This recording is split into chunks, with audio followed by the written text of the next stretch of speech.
अक्सर ज़्यादातर लोगों को अपने में एक भ्रम हो जाता है कि दे आर परफेक्ट। यही उनकी ईगो का कारण भी बनता है।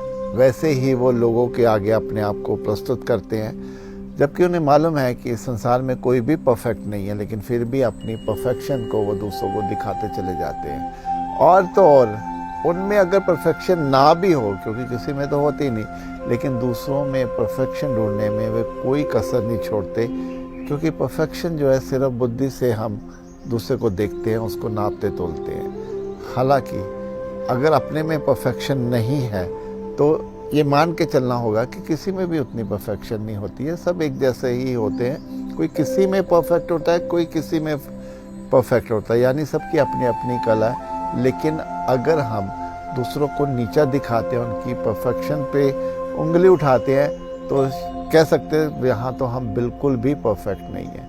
परफेक्शन ऐसा नहीं है कि हमें सिर्फ दूसरों को ही देखना है। अपने बीते जीवन को देखें कि हम पहले क्या थे और आज हम क्या हैं, हमने कितना अपने में सुधार किया है, हम कितने अपने आप में और परफेक्ट होते चले जा रहे हैं, और आगे हमें अपने जीवन में क्या करना है, वही हमारे अपने प्रति परफेक्शन होगी। अगर ये परफेक्शन हम अपने में ही बढ़ाते चले जाते हैं तो ऑटोमेटिकली हमें दूसरों में भी कोई फिर गुण, कोई भी दोष हमें नहीं दिखते, क्योंकि गुण अवगुण तो सब में होते हैं। अगर हम उनके अवगुणों को पकड़ लें तो उसी पे हम सवाल उठाते रहें तो हम उनकी परफेक्शन पे सवाल उठाते हैं, लेकिन अगर हम उनके गुणों को देखते हैं तो फिर हमें उनमें वो परफेक्शन नज़र आती है। वैसे अध्यात्म में हम की बात करें तो हमें परफेक्ट होना भी क्यों और परफेक्शन देखनी भी क्यों है? क्या जीवन सरलता से नहीं जिया जा सकता? क्योंकि जीवन तो जितनी सहजता से, जितनी सरलता से जिएंगे, वो अपने आप में ही एक परफेक्शन उसकी बनती चली जाती है, एक परफेक्ट हम होते चले जाते हैं। जितना हम शांत रहते हैं, जितना हम आनंद में रहते हैं, जितना हम खुशी में रहते हैं, वहाँ हमें फिर परफेक्शन की कोई चिंता नहीं होती।